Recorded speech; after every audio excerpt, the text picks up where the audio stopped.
जवळपास 150 वर्ष जुनी परंपरा ही आहे. मारबत नावाचा फेस्टिवल नागपुरात सेलिब्रेट केला जातो दरवर्षी.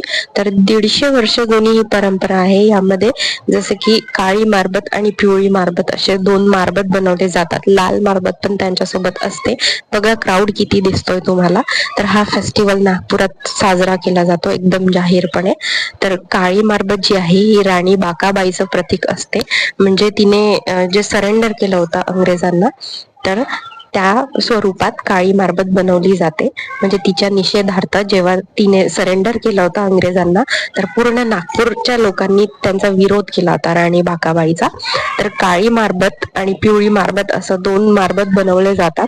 काळी मारबत राणी बाकाबाई आणि जी पिवळी मारबत असते ही सगळ्या समाजातल्या वाईट गोष्टींना घेऊन जाते.